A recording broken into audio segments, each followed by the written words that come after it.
Welcome. My name is Heather Murphy. I'm here with the U.S. Embassy here with the consular section, and we are thrilled to be doing one of our first Facebook Lives to answer so many questions about tourist visas. Yes, and I'm Debbie here with the Embassy as well, and we're very happy to have this opportunity. Travel to the U.S. is something that we are really excited to often facilitate with Nigerians especially. We send thousands, tens of thousands of Nigerians to the U.S. for tourism purposes, for business, for students, for work, etc. It's something I think we're very, very fortunate to be in a position to do. I know Debbie and I here very much enjoy our job, and it's exciting to meet so many different kind of visa applicants. So one of the things we often see is a lot of questions about visas. It's on top of everybody's mind. And so we're here to answer a lot of your questions. So I think we can just start. We have had a lot of questions already come in about the visa process, about what we do, what is needed, especially why people don't get visas, why people do get visas. So we'll take your questions as they come in. And I think that we can start with one of them. Want me to read the first one? Sure, go for it. The first one we have is, why is it difficult to get an American visa if you have not traveled outside of Africa? And is this a set criteria for getting a visa? So that's the first question, and we get that question a lot.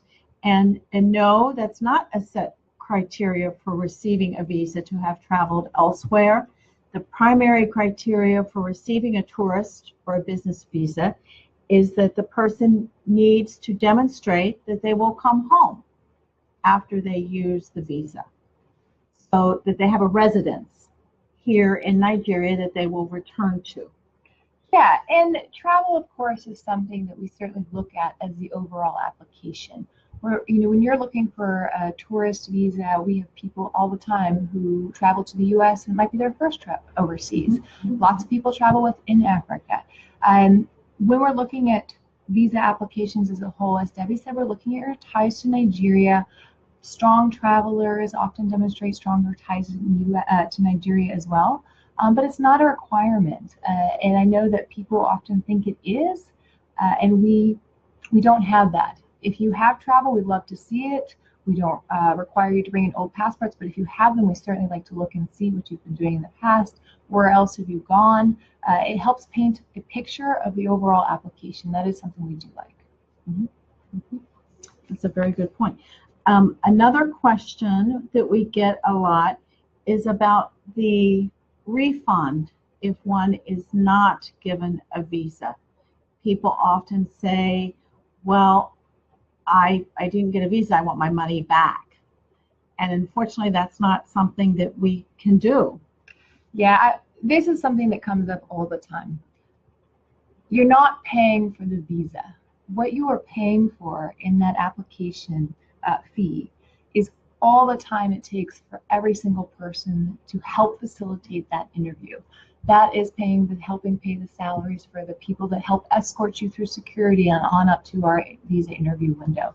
That is paying for the people who do all the printing and the processing of applications, the preloading, helping people get answers, responding to questions. It goes into the overall operations that help applicants move forward through the application process.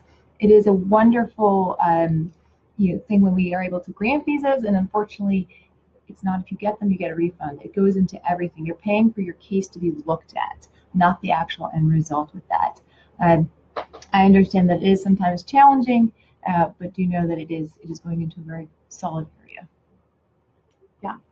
Yeah, and that's the question also that we can't make any change to that decision on how that visas are paid for, and the amounts are all made for by the State Department, by the U.S. Congress, and those are things that we have to abide by. We have no ability to change any of that, unfortunately.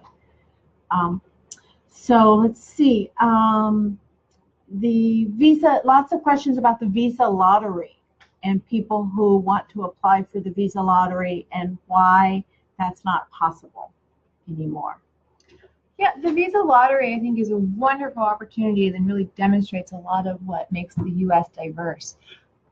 Visa lottery countries are for countries where we're seeking to increase that diversity of that particular nation in the U.S. The wonderful thing about Nigeria is there are so many fantastic diaspora groups already in Nigeria.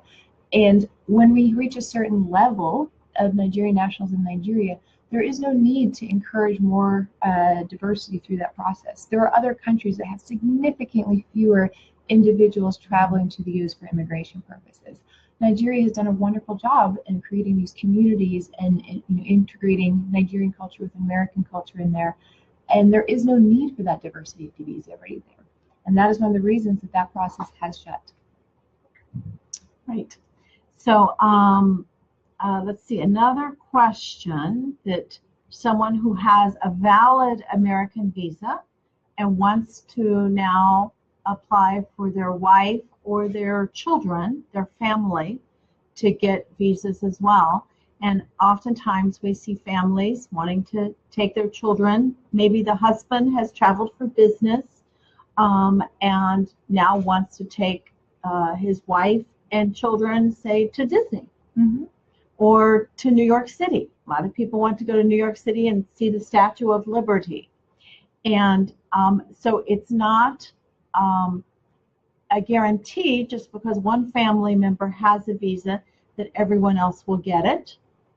And the thing there again is we look at each person and each family and their circumstance as an individual situation. So just because your best friend, well, their wife got a visa, doesn't mean that your wife will, because each person's situation is difficult and is individual. And we must always go back to the idea of having a residence here in Nigeria that the family or that the individual will come home to.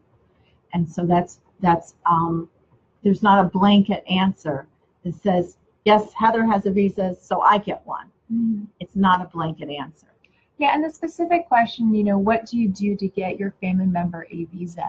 You don't do anything. That what you can do is help them fill out an application. People sometimes have questions, about the process of that.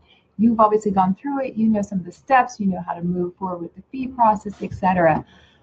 That's what you do for those applicants. You support the whole process, but you having a visa is not a guarantee, as Debbie said.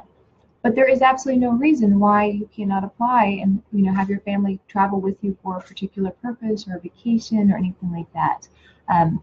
But you do the full application, and that individual will come in for an interview, and then their case will be moving on that front. Yes, and I think that the biggest thing for everyone to be aware of is that your application is very important. It's very important that the application be filled out in detail. One of the questions is, if you've been to the United States before, we want to know when you went and how many times you've gone. And so the detail of the application and getting that information factual must be your facts about your situation, not somebody else's facts or situation, not what somebody tells you you should put down. It needs to be the truth for who you are and what you want to do when you go to the United States, whether it is that you want to go see the Statue of Liberty or whether you want to go to an educational conference. Mm-hmm. It needs to be your facts. And that's a nice lead into one of the other questions we have here from one of the individuals who's written in. As you know, the interviews are not extensive. And one of the questions here is, why are we basing so much of the information on the DS-160 form, which everyone completes? And the reason is because that is the foundation of your interview. That is your opportunity to present your history, kind of reasons, and we will use that as this jumping point for questions. We won't look at we don't have the time to look at the hundreds of documents that you're bringing, but we're using that DS-160 as fact. We'll look at that. We'll ask you questions based on that. That forms the interview. We will look at, the countries you've listed as travel, and then we'll look at your passport. And I know that everyone makes, maybe leave some things off on the form, or doesn't remember every country they traveled to. I mean, I certainly can't. If I was to be asked to fill out that form right now, I'm sure I would forget some of the countries. But it's a really important form. And there is a reason we ask people to do that, and we have all applicants look at that form. So I would encourage applicants, if you're interested in this, that's a very important form to fill out completely and truthfully. We definitely, in answer to this particular question here, we can't do additional research at the window about your case in terms of the different conferences. That is on you to talk to us about that in the interview as well as in the form. Exactly. And it's important to remember when you're filling out the form online at the computer and answering the questions, and when you hit submit to send that form in, that is a legal document. You're submitting that saying, basically, it's not legal like a will or a buying land or something, but it is an official document that you're submitting to the government. So it is important that it be accurate and truthful. That's the big thing we can emphasize. I have a question here from Bishop who's saying, if you visited and stayed for a full study period on a J1 and you want to return, what are the criteria?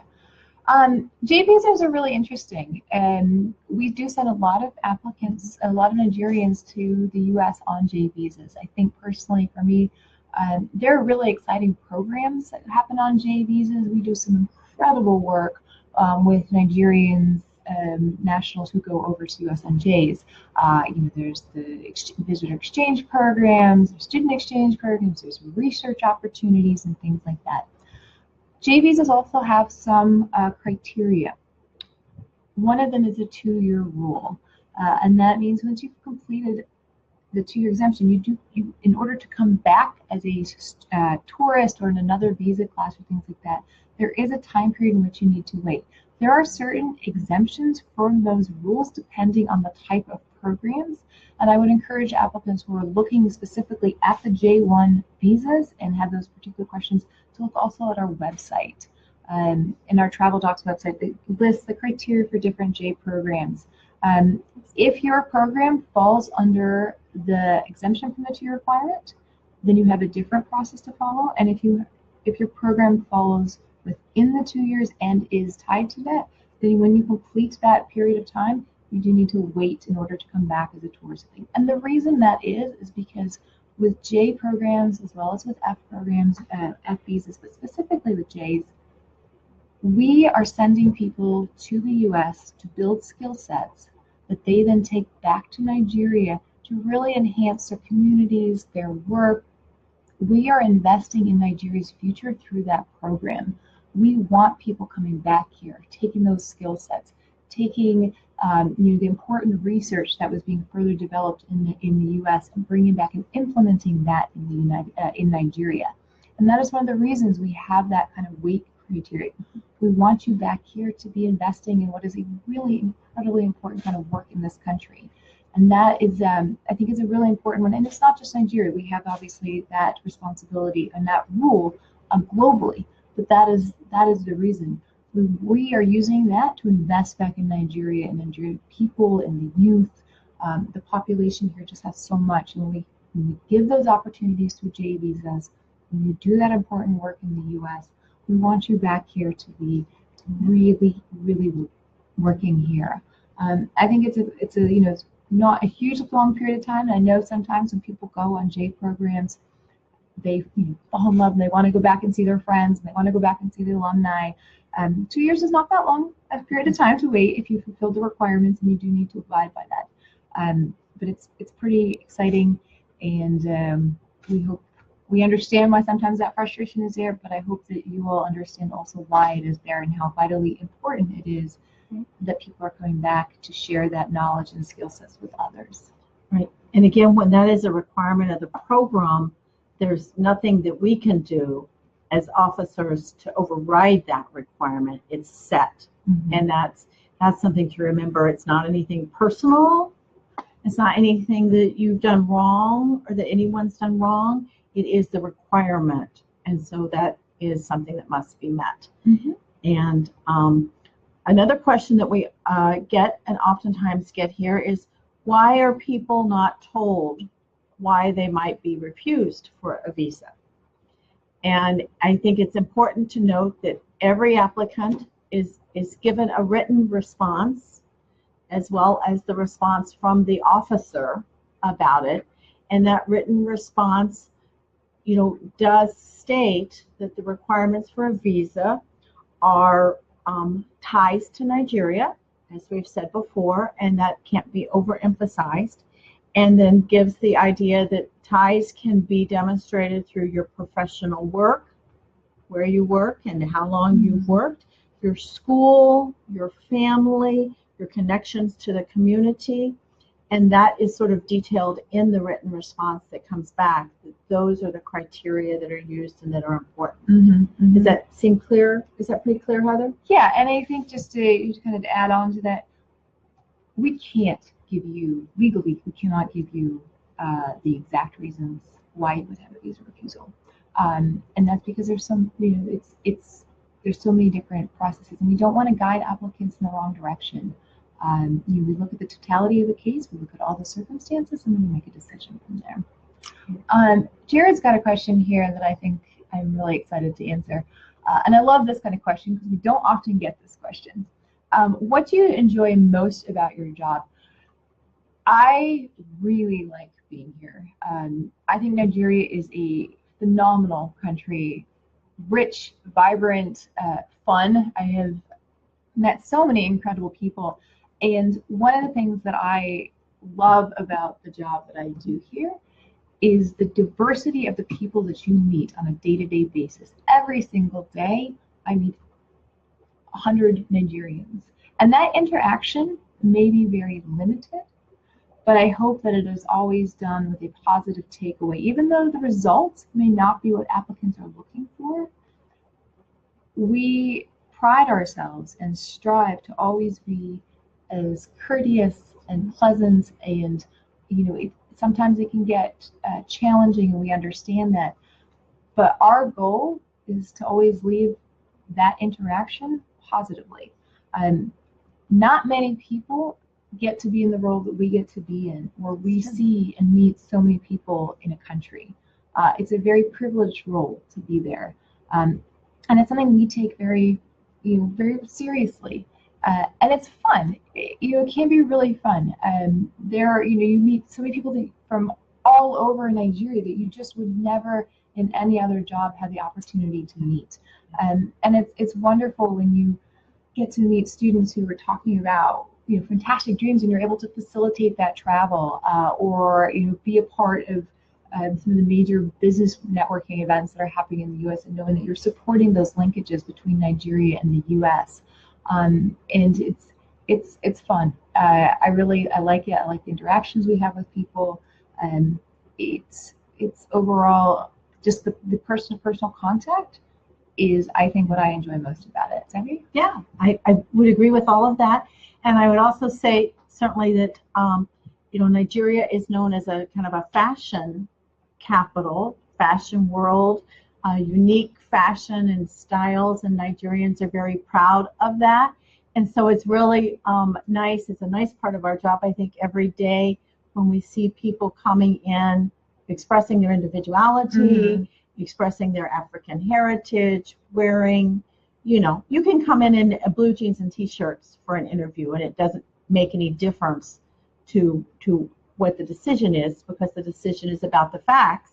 But when we have people that come in and they're wearing beautiful dresses, and it's really fun, and that's a really enjoyable part of the job. I completely agree. It has made me realize how much I need to upgrade my own wardrobe, because I will say that some of the fashions that come through are incredibly stunning.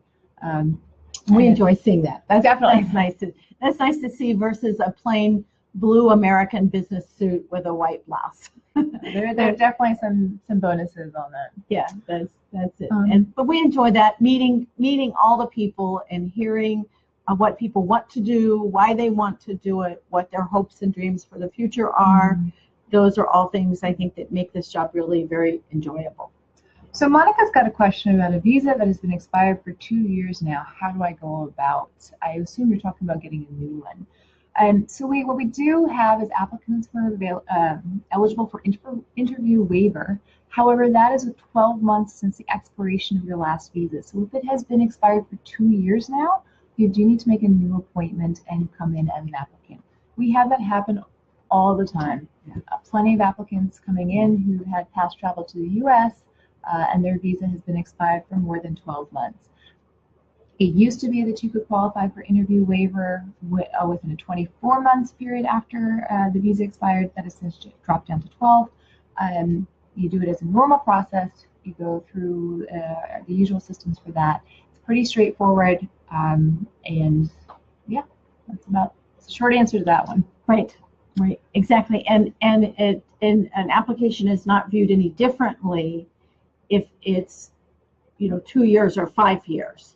So maybe someone went as a student and came back and now is working and wants to renew a visa to go as a tourist. That situation is considered individually. And following on that, we had another question saying, what can an applicant do whose mother, in this case, had her visa canceled? It's the same thing. You come back in for another interview. You're absolutely welcome to reapply. We can't give any details. I don't know the specifics on this, but if your visa has been canceled, make another application to come in. You will probably find out more details about that whole process. But if there's been a cancellation or things like that, you make another application for a visa as you would normally if you're doing it for the very first time. Right. And similar to that also, very important, I think, to remind folks, any students, that if you are a student and you've gotten a student visa to go to the United States, it's very important to remember that you need to have all your papers with you on the airplane, not in your suitcase.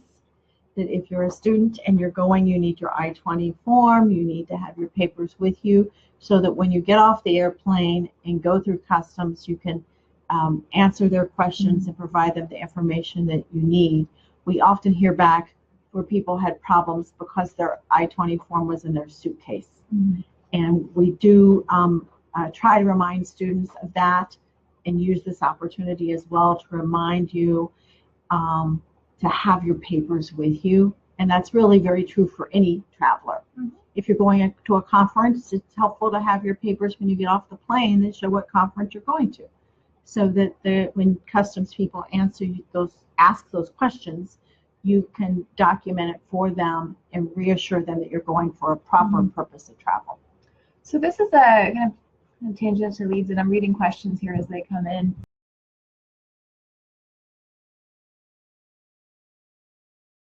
We're going to be taking medical purposes as well in the type of visa. Medical travel is permissible on a tourist, the B1, B2 tourist visa. What we state and what we want to see is when you're coming to us for an interview, that you let us know about the medical treatment. Because one of the things for medical is, as everyone knows, medical treatment is expensive. It is very expensive. And when you're coming in for a visa to the US and you want to go for tourism and medical, again, completely okay. We just want to know about it. We want to know how you're going to be able to afford it, make sure that you guys are all set for, kind of really know what to expect with that. There's no specific type of visa. You're not going to get a strictly medical visa when you're applying as a family for tourism purposes. But we ask that people talk to us about it. Tell us what you're going to be doing. You're going for medical treatment. For one family member and the rest are going for vacation, or maybe one family member is going to stay behind and help the other family member with medical treatment. Again, all permissible on this class of visa. Just talk to us about it. Tell us what you're going to do, kind of the plans that you've put in place for medical treatment, your financial plans for it. Because again, medical treatment in the U.S. is incredibly expensive. And we want it's partially to also help applicants. We don't want people showing up to the U.S. completely unaware of the expenses and things like that. But there is no specific criteria of visa if you're applying as a family for B1, B2s. You can go to the U.S. for medical treatment on a B1 or B2. Right. And the better prepared you are if you want to go for some medical treatment in terms of knowing who your doctors are and what the costs are likely to be and what the issues are. the better prepared you'll be for actually receiving that treatment in the States as well, because someone doesn't want to go for a medical and then find that they have to wait a month to see a doctor, which is often typical, that you can't get an appointment with somebody for a month. So for medical, you should have all of your arrangements and know who you're going to see and know what the facts of the situation are. So I'm going to jump to a question from Elias here. This is back to Dropbox. Question is, can a Dropbox qualified applicant submit his document alongside a fresh applicant who is a family member, and thereby avoiding the appointment for the fresh applicant? The answer to that is no. Not unless that applicant qualifies for the interview waiver program through some other means, i.e. if they're over the age of 79, etc. If you are a first-time applicant, you will need an interview. You will need to go through the normal process. We have that often. One or two people in the group, family members usually, are qualified for the interview waiver process, and the rest of the family are applying for first-time visas. They need interviews. It's the way it is, and it's a pretty straightforward process. And so the short answer to that is no. They would need an actual interview. Right. That's very important, and we understand why people, if someone in the family has a visa and is reapplying for renewal, we understand why they would want to have their family member connected to them in that way. But unfortunately, that just can't be done. So I'm going to tackle a question that I've seen a couple times pop up here already, and also ahead of time, is the issue of marriage. Are you single and guaranteed a refusal? Are you married and traveling without your wife guaranteed a refusal? No. There is no criteria, and I understand this coming through the questions. Oftentimes the last question is, are you single or married, and then the decision is made. Again, the individual's marital status very rarely has any bearing on the actual adjudication of the case. What we're looking for, again, is a total description of what are your ties, your family ties, your work ties, your financial ties to Nigeria. Marriage alone is not one of them. It builds and helps us understand the whole picture of an applicant and their life here in Nigeria. But there is no hard and fast rule on it. If you are traveling to the U.S. without your spouse, it doesn't mean you're less or more qualified than if you're traveling to the U.S. with your spouse. If you are traveling as a single individual, it does not mean you're more or less qualified than if you're traveling as a married individual. We have applicants who get visas who are single. We have applicants who are denied visas who are single. Married, not married. It doesn't have a bearing, and it is not the sole fact in which we adjudicate decisions. It paints a picture of the profile. What other pieces? If you've got 10 children here or you've got one, it all helps us understand your ties to Nigeria, and helps us understand kind of what your traveling plans are, what you're going to do, but mostly what your strong ties are to Nigeria. And what your personal story and personal history is. That's why the questions on the form also deal with, where do you work currently and how much do you make? Where have you worked before? Where have you gone to school? What your personal story is and your history, and why it is reasonable for you to go and do X or Y or Z thing. It has to make sense, if that's a way to put it, and that may be sort of nebulous and difficult for people sometimes to get their handle around. But again, to go back to the form and why it's so important on your application form to give us all the information, all truthful, the best detail and knowledge that you can tell us about yourself. The way I think of it is thinking of it as kind of like a job interview. When you do a resume for a job interview and you're trying to present the facts about yourself to someone, convincing them to hire you, to me it seems kind of like that process of giving the truthful, honest facts about yourself. And then moving on to another question we have from Kingsley as well as Kunle. This is a question that also comes up a lot. As everyone knows, people often live and work outside the countries in which they're from. We obviously evidenced here. Both of us are living in a country we're not born in. Nigerians living in other countries on various classes of visas, work visa, student visa, etc. What is the question is, advise about what the best country to apply for a visa is from. Now, this is something that comes up a fair bit. If you are traveling abroad and you are trying to get a visa to the United States, sometimes it can be a challenge to demonstrate your ties to your home country or your country where you're in. There is no guarantee or rule that you must come back to Nigeria to apply for a visa if you are a Nigerian to go to another country. And when we do interviews, we have a lot of people who are not Nigerian from other countries who are also here but living here and working here and have strong ties here that we issue visas to the United States for. That being said, sometimes if you are a temporary worker or just on holiday, it can be harder for the officers in the foreign country to establish your ties to Nigeria. We have a lot of people who, for example, study in the UK. They are able to demonstrate clearly to officers in the UK their ties to the UK and Nigeria. But if you are perhaps on a month-long trip and you happen to be in Dubai, it might be harder there to show what kind of ties you have. Again, you do not need to be in your country of birth or in Nigeria if you do not live and work in Nigeria. It can be helpful in some cases if you have a harder time showing what you're doing here in Nigeria, but there's no need for that. Right. Another question Moses has asked says, do I need an invitation letter from a friend in the United States before getting a visa? The answer to that is no. No, you don't need an invitation letter. People often bring them, and it can be good information. Again, looking at, as Heather said, the totality of the picture of who you are and what you want to do. But it is not a requirement. People often bring letters from conferences they've been invited to participate at. If they're presenting a professional paper or being a speaker at a conference, that they will bring those documents, and it's nice to have, but it's not a requirement. Again, we want to hear from you. We're not asking your friend or family member. We're not going to read that letter because we don't want to hear from them. We want to hear from you. We're having a one-to-one interview with you.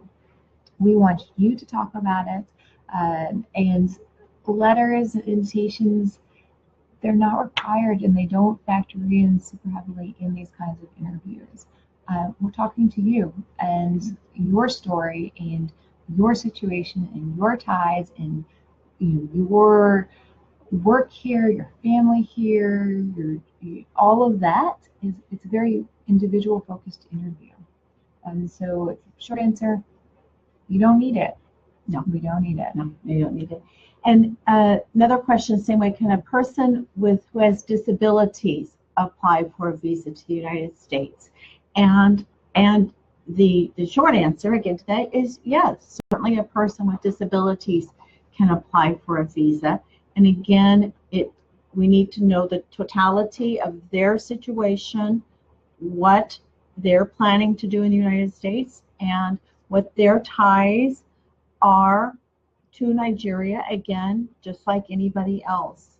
And as a office here in our consular section, we certainly facilitate to the extent possible people with disabilities. We have a lot of people with physical disabilities who we work with, make sure our facilities here are accessible. There should be no physical blocks for someone coming in with a disability to apply for a visa. There is there's no special issue with that. You will be adjudicated in your case. We looked at the exact same method and process that we look at someone without a disability.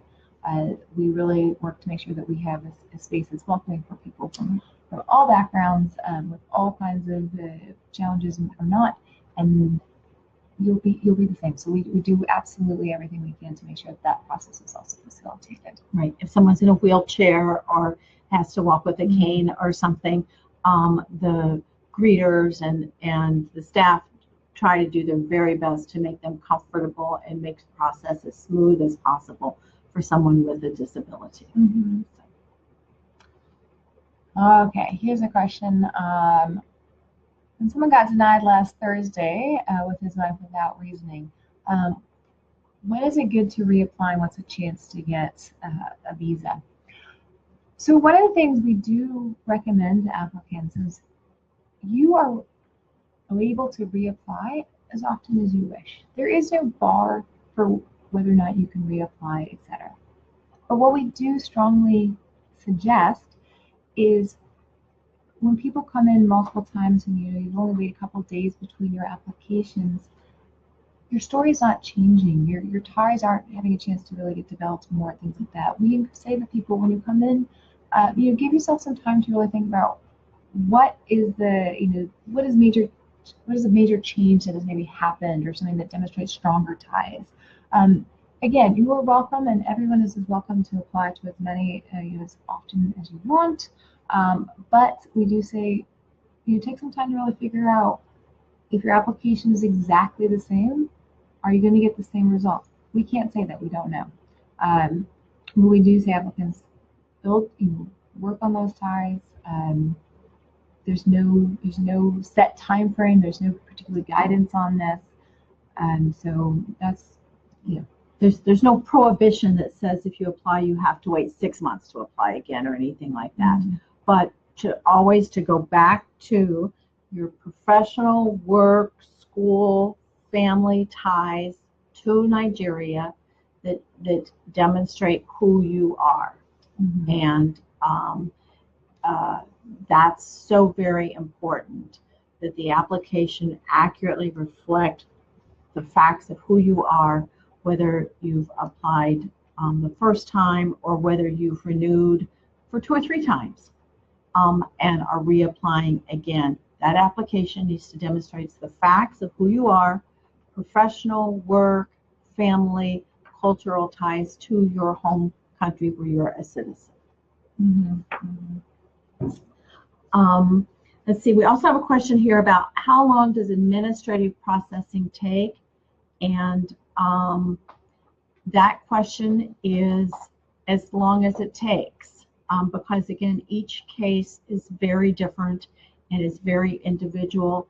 That if someone is told that they're under administrative processing, that could mean many different things, and we as officers have very little input into the time frame that takes, and we can't give you any idea of what it takes because it is unique to each individual. So can non-educated people apply for a U.S. visa? This question comes from John. I'm not going to guess at what we're talking about non-educated here, but there is no bar for people not applying to the U.S. There is no set criteria that you must have attained a certain degree program or graduated a certain level of schooling. The U.S. and what we pride ourselves on, I think, is really wonderful. So we're a very welcoming nation, and we have, like I said earlier, so many people coming in from Nigeria every year, and each of those individuals is a very unique case, person, and so many vast experiences and educational backgrounds and travel backgrounds and family backgrounds and religious backgrounds, etc. So everybody can apply for a visa. There is no bar, there's no educational bar for this class of visa. That being said, again, it feeds into the whole application picture of the individual. We're looking at everything, but your educational level is not something that's going to disqualify you from applying for a visa. And I hope that is something that many people don't think, because I think that would be quite sad. There's nothing that should disqualify you in Mali for when you're a first-time applicant in terms of the education level. Right. And a question related to that hasn't come up, but I could imagine people would ask is, can someone who doesn't speak English get a visa? That comes to my mind is, okay, well, do I have to have an education and do I have to speak English? And we, many times people who speak limited English or no English at all are given visas through the interview process, and we have staff in our section that serve as interpreters. Mm-hmm. So if someone is nervous that they don't speak English, maybe their mother wants to come and interview for a visa to go to the United States, someone who might be older and might not have either a lot of education or very good English skills, we have interpreters available to help with that interview.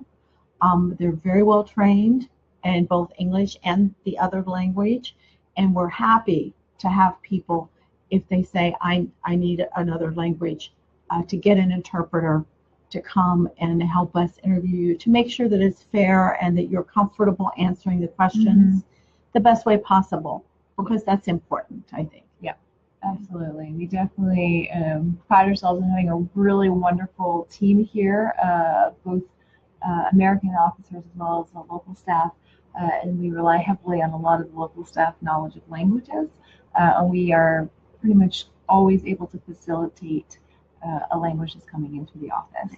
Yeah. Isaac here has a question. Do I need a travel history to apply or get a U.S. visa? So this is one of the things we talked about when we started this Facebook Live. If you have been to countries, we'd love to see it. It helps paint the kind of traveler you are, which helps us look at the totality of your case. That being said, it's not a requirement that you have traveled outside. And I state this very clearly because I know sometimes there is this idea that you must have international travel in order to apply for a U.S. visa. That is not the case. That is not a requirement. And I would strongly discourage individuals who think that that is a requirement and who have not traveled to go out and get documents that would indicate they have when they have not. That would be something that would perhaps, that would be something we would not like to see. But if you do have a travel history, then absolutely we want to know about it. We'd love to hear what you were doing in other countries. If you went for school, if you went for school to another country and studied things, and it helps again paint a picture for that. It must be truthful, and that's the main part that we would come back to again and again, is the truth of your story.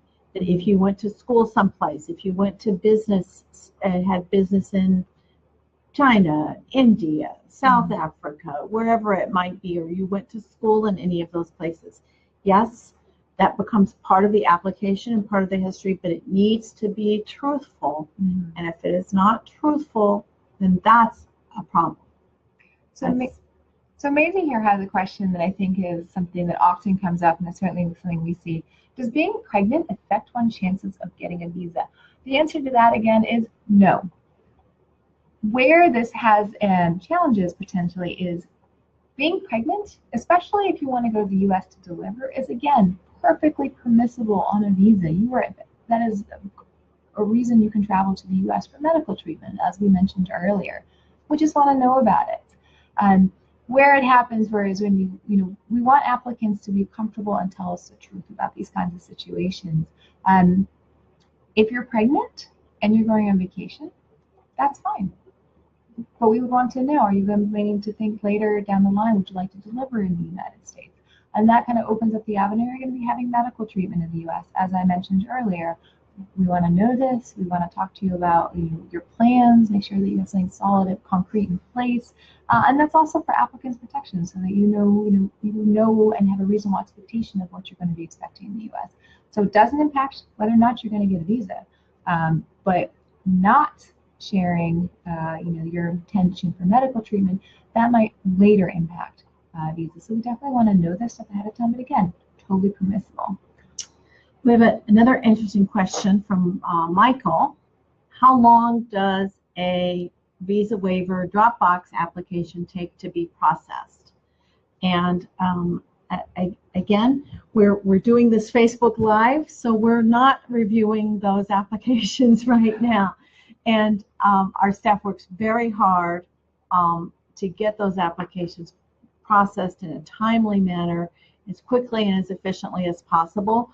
One thing that we often see, which is maybe a good point to bring up, Heather, that we will have applications returned because they have bad photographs, and that adds to the processing time. That you're asked to submit a passport-sized photograph, a little 1.5 to 2 inch square photograph. It's very important that people get those photographs to fit the requirements in the first place. The requirements are all listed online. Things like being able to see your hair, being able to see your ears, having the full face, and being a current photograph. A lot of times people will send us photographs that are just like the ones they used 2 years ago, and it has to be a current photograph. So if you happen to get a little sloppy, or whoever's doing your picture is sloppy and doesn't know the rules, and we have to send it back to you, go back and forth, that adds to the time. So again, that just goes back to the idea of making sure that your original application follows the rules, follows the directions, and is accurate, so that we can process those as quickly and we don't have to come back to you. Also, having a good passport. A lot of times we'll get passports in that the expiration date for the Nigerian passport is in a month or two. And that's a problem. We've got to send those back, and it takes more time. So make sure your Nigerian passport is of good quality, has plenty of expiration time on it, that the passport photographs are good. Those are all little things that, unfortunately, for somebody who is anxious to get their response, can really slow the process down and cause a lot of problems for people. And we work to do this as expeditiously as possible. We understand that a lot of people have upcoming travel, and we are doing our utmost every single day to make sure we are processing applications in a timely manner. And I know those who are applying for Dropbox, sometimes what we ideally shoot for, sometimes we can do it. And as I'm sure everyone is well aware, ahead of summer, everyone wants to go on vacation. Visa applications go way up. We are doing our absolute best to try and get that within 2-3 weeks, etc. However, we strongly suggest do not make concrete travel plans until you have that visa in hand. There are a number of different reasons why it potentially could take longer for your application and your visa to come through. I know everyone has fantastic plans. Again, you want to wait till you have that visa in your hand. We do the best we possibly can in order to get those out the door. We understand so very much the importance of having that and being able to book your flights and your travel in advance. It's not a guarantee until you have it in your hand. But we definitely do that. Right. Let's see. Another specific question. Denied a visa in March and has a conference in October. And can the person reapply? Absolutely. Absolutely, certainly can apply. Again, as we've stated a couple of times, to go back to the second application would be reviewed just as the first one was for your professional, work, school, family ties to Nigeria. So be sure that your application is as clear about who you are, what you want to do as possible. But certainly there's no time prohibition that because you applied in March, you can't apply till next March. Just be very clear about your purpose of travel and your ties and who you are and why you want a visa. So back to a question from Kunle. Is it necessary to bring supporting documents for the interview if they're not checked? No, it's not. We do not have a list of required documentations unless you are coming in for a very specific visa category. For the context of this conversation, we're talking about tourist and medical visas. If you're applying for medical visas, then in that case, we would like to look at some of the financial statements to kind of indicate, how we're going to be paying for the medical treatment that you seek. But like we said earlier, invitation letters, we don't need to see them. We're not interested in all the documentations that you have in the package. We're interested in talking to you. You're of course welcome and encouraged to bring documentations like old passports, things that you think can support your application, but it is no guarantee that we're going to be able to look at them. We always tell people, come with what makes you feel prepared. We want you there relaxed. This is, I know, sometimes can be a bit of a stressful situation. Bring it there, but then just know that we may not be able to look at every single thing, but be prepared for your interview. So if you're coming in for medical treatment or things like that, medical visa, you do want to have that on hand. If you're coming in for a conference and you want to talk to us about the paper that you're presenting or the abstract, you might want to have that to reference if you wish. But we don't require all these additional documents people come in with. And we're not usually able to look at everything that you brought in. We want to have a conversation with you, your family, talk to you about your purpose and things like that.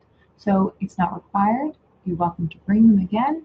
And that's kind of on the applicant. We do not require for this particular B1 for tourist purposes a significant number of documents. No. All right. Let's see.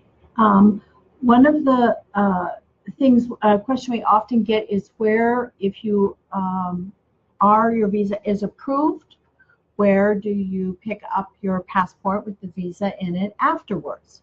And again, at the end of each interview, if your visa is approved, you should be given a piece of paper, typically a white sheet of paper that has the specific information on it about where you can pick up your visa, either here in Abuja, in Lagos, wherever is most convenient to you and your home.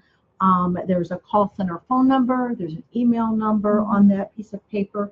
So it's important once you get that piece of paper to read it and look at it. And then there's also a form on the back of it that people will often say, well, can I have my wife pick up my passport and visa? There's a process for doing that as well, that if it's most convenient to have a family member pick it up, there's a process for that, and the sheet you were given will outline those details. So we're going to answer maybe just a few more questions here, because I know we're running short on time. That hour is going by very quickly. One question we have from Maisie is, if someone is other than myself is sponsoring my trip, will that affect my chances? Again, no, not necessarily. It goes into the whole case about you as an applicant. If someone else is paying for you, that's okay. We want to know about it. Like, we're going to talk to you about how you're financially supporting the trip based on your circumstances, perhaps. Or maybe we won't ask you about it because it has no bearing on what your purpose of travel is and so forth. But whether or not someone is sponsoring you from paying for you is not a guarantee or a discredit to your application for you as an individual. Let's see. Platform for knowing why someone has been refused. Again, I think we talked about that a little earlier. We have the letter that kind of talks to you about ties, and that's going to be the biggest reason, is because the ties have not been strongly demonstrated.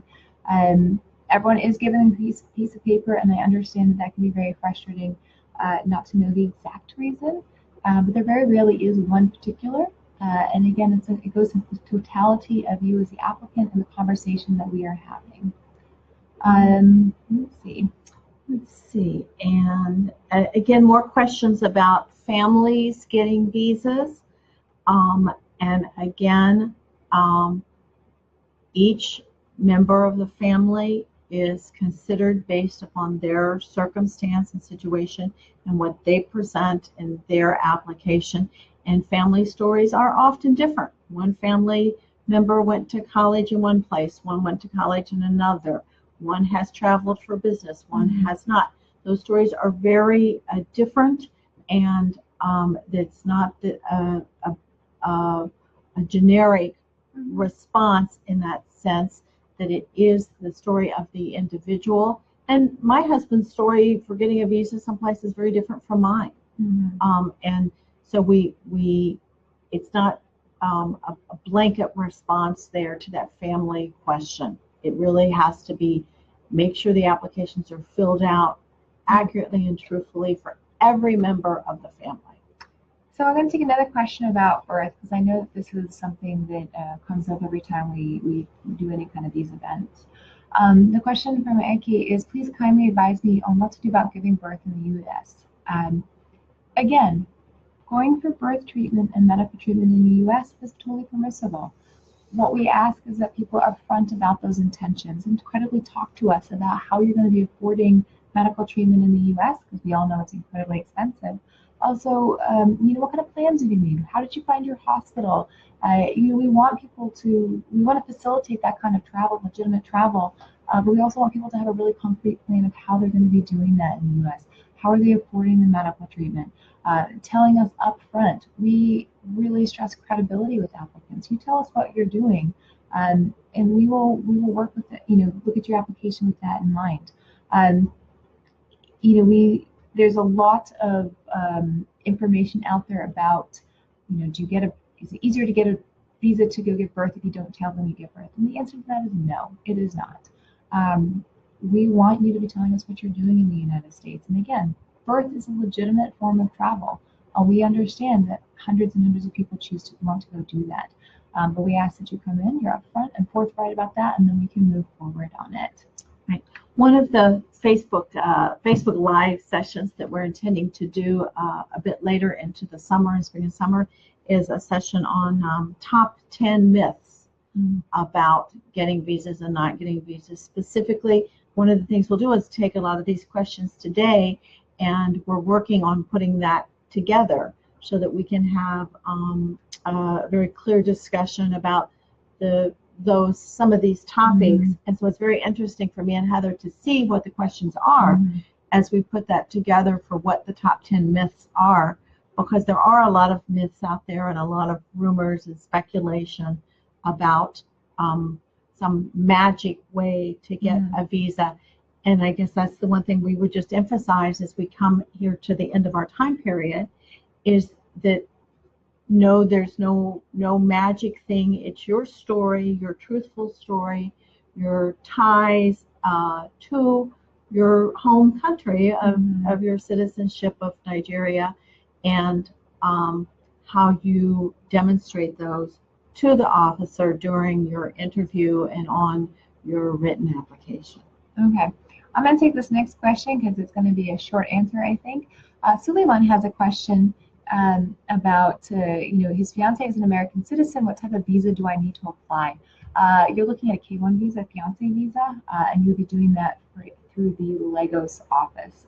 The Abuja office does not handle immigrant visa applications. That is all done through the Lagos consulate. In our last few minutes, we want to give a couple different kind of pieces of information out there. One thing is, a lot of this information that we give through this Facebook Live is also available through our website. We answer questions here, and we welcome the opportunity to do that, and I hope we'll be doing that on a more regular basis. But everybody should also find the information on the whole application process, how you're paying the fees, etc., through www.ustraveldocs.com/Nigeria, and we'll have that website address in the comment section. Also, we really encourage people to share this video. This video will be available here long after we exit and that this closes. Hopefully, we've had an opportunity here to answer some of the questions that are relevant, and hopefully those who are watching this have had their questions answered and feel a little bit more informed about the process. Please also, as you know, we'll do a shameless plug for social media here.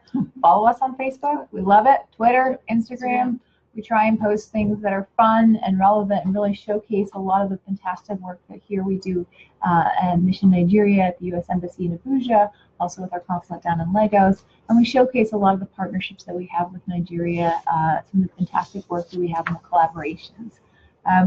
We're really happy to have had this opportunity to be with you and to talk to you, and we look forward to doing it again in the near future. So yes, thank you very much. We really appreciate your time and tuning in to hear what we had to say. Thank you. Share the video. Yeah, share the video.